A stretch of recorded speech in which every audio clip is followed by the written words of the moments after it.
What I am trying to drive at is at the impact of tribunals in our electoral process. You know, that it can be really minimized by getting it right at the, for instance, Jega brought in what is called card reader. And politicians just went off in a tangent. This is a very simple process, very simple thing that would, in fact, have led us to, you know, the mystery of politicians and the way they practice in Nigeria. Don't forget, 36 governors went into a room and came out with a result, which made the man who had 16 votes a winner over the man who had 19. These are basic political antics.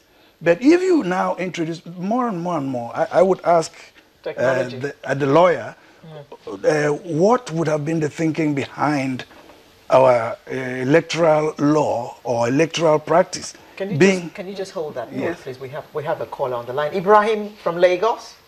Good morning. Good morning. I want to say something about what the last speaker said. Yes. That it is our duty as lawyers to go to court because we want to make money. And please, integrity matters. How can, for God's sake, you see that there is no merit in such a case? There is no merit in a case that you know you have no evidence simply because you want to make money. I believe they say lawyers are intelligent people. Lawyers are there to protect the interests of their clients. So why would you allow your client to go all this hog to suffer the rigors of going to court because you want to make money? Is that fair? Please, lawyers, is that fair? That's my contribution. No, I think maybe you misunderstood me. I didn't say it's your job to advise your clients about the merits of his case. But if your client insisted he's going to go to court, you can step aside. If I don't believe in a case, I'm like that, I'm not going to take it. I'm very passionate about what I do. I'm going to say, get another lawyer. Another lawyer may look at the case and say, there's a case that you have to understand. No case is ever one-sided. If you've ever been in court, it's never one-sided. The other lawyer always has something to say. So for me, I'm just saying that while every lawyer is required to be ethical, it's actually unethical for you to take a case that you don't believe has merit. You could lose your license for that. I practiced in the US for 17 years. Now you do that, you lose your license. But that's not what I'm saying. Not so here. Well, actually, lawyers have been losing their licenses. SANS, see, they don't publicize that. People don't know that. Lots of SANS have lost their license. They do. Nigerian Bar Association is very aggressive now. The Nigerian Judiciary Bar Association Disciplinary Committee, they're very aggressive. You sell a petition against your lawyer to the bar, they're going to call him. I've seen SANS. I don't want to mention them so that I don't embarrass them. Some of them very popular. You may not even believe that they've lost their license in the last 6 months. So they are doing that. But what I'm saying is that it is unreasonable and unfair to make lawyers the advocates of not going to court. Their job is to go to court. Yes, they owe a responsibility to the bar, to the client, to tell them, listen, this doesn't make sense. A lot of lawyers told Jonathan that. Okay, big SANS. All right, even in the case of even APC, when the Saraki incident happened, I happen to belong to a group where we have a lot of lawyers there. Many of them, SANS, said, listen, APC don't go to court over this. There is no case. All right, as far as the Saraki part of it was concerned. So for me, the lawyers are doing their best to give realistic, but what happens, most politicians want to go to court anyway. Want to go to court. Okay, we have Usman on the line. Good morning. Good morning, madam. How are you? I'm good. Go ahead, please. Yeah, please. Yeah, I want to talk to make observation on the reasoning of the lawyer. You see, we are all Nigerians, and we are talking of change.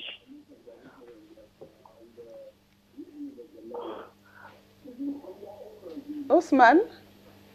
Yes, I'm listening. See, when we are talking of change, we have a lawyer who annually goes for this NBA conference. You are accusing the National Assembly for not amending laws, for not amending the rules, for not repealing certain laws that you know that are not working with the time. It is your duty as a member of the NBA to propose to National Assembly that you will wish to make this kind of amendment in the constitution of a country, because the legal system is making a lot of people suffer unnecessarily. So, but if you think because you are a lawyer, there is a lacuna in the law, and because you are also a Nigerian, you owe the duty You had gone to school in Nigeria when things were well. You have fought for your rights when things were well. Now that you discovered there is a lacuna in the law, it is a duty of the NBA, for God's sake, to propose to National Assembly. We don't have saints. We don't have people who are custodians of knowledge in the National Assembly. You are a legal practitioner.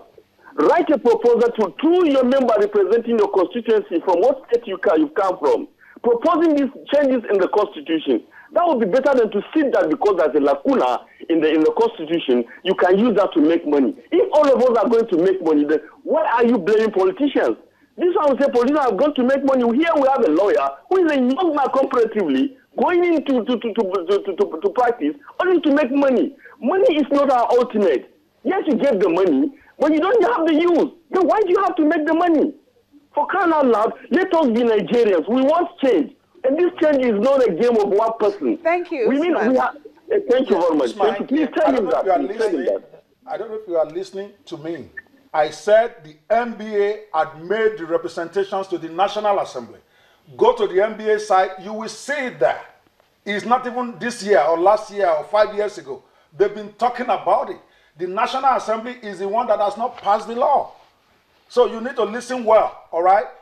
It's so easy for Nigerians to blame lawyers. And I'm saying to you, if you know the number of petitions before the National Assembly to improve our law, you will pass out. They are not passing the laws. Everybody knows. All lawyers, we are frustrated. For us to go to court, for instance, about a case taking 6 months, you think I like it? I stopped going to court. People will tell I stopped going because every case you go, they adjourn. Lawyers have made petitions to the National Assembly, and the NBA has been talking about this interlocutory appeal thing for like 10 years. So it is not, so when you hear me say this, listen well. I'm not saying it is okay to have that lacuna in the law, but I'm saying as a lawyer, as long as that is still part of the law, you will be irresponsible not to exploit it for your client. I mean, it's the law. You are a lawyer. Your job is to diligently prosecute the case of your client. And if there's a loophole, you use it. It is the National Assembly's responsibility to block it. We have suggested it to them. I don't brief for MBA, but MBA can speak for themselves. Okay. Mr. Toyo, you were saying something before that call came in. Oh, yeah, man. But I think largely, since we are in an era of change, we need to look back at the things which have brought us to this pass. We need to look back at what role the law has played, for instance, in our electoral processes.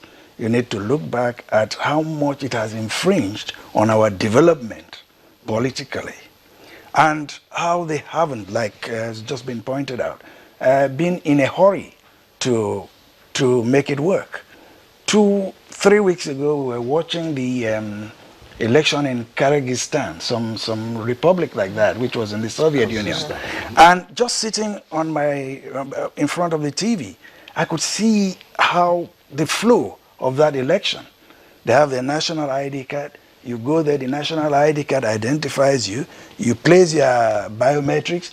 That one throws up a ballot paper if you're a citizen, and then you go and then you vote. That thing just eats up your ballot paper, and then you see your result go up nationally. So by the end of the election, we have the results. And then we have a country that is grappling with, what do you call it, card reader, which is less complicated than using a cell phone. And we think it is something we go to court and argue. I think so you're advocating more technology. Of course, that's what everybody wants. Not everybody. Yeah, well, I mean, that's why there is a fight. No. By everybody, I mean everybody who wants a disciplined process, yes, which cannot be interfered with or shouldn't be interfered with easily. That's what we need. You go to court. I mean, if INEC gives instructions, that instruction is an instruction and should be used as part of the process. But lawyers think otherwise because, you know. I don't know why lawyers no, because everywhere you go. Well, with all due respect, what I keep saying, by the way, I don't all brief for lawyers. I have my own issues even with the MBA. But I try to be very objective with what I'm discussing. And I'm saying you can't be saying the problem is the lawyers when the law has not been put in place. The people that are supposed to pass the law are the National Assembly. They know the law to pass. And I agree with you 110%. The card reader process thing It's so obvious that it is stupid for anybody to argue against. But that is not a lawyer problem. It's a politician problem. Yeah. They are the ones that are arguing against it or not. Which one is lawyer? Okay, let's leave lawyers. Yes, please out of it for now. Yes. Let's talk about the Electoral Act. You say you want some things changed in it. What would you want to see better? Because some people say even the laws don't have this so much sanction for people or electoral offenders. What do you want changed in the electoral law? Maybe 4 things. Number 1, no interlocutory appeals. We've said that over and over again. Okay. All right. Number 2, get decisions done. Everything processed and decision rendered before they take office. Yes.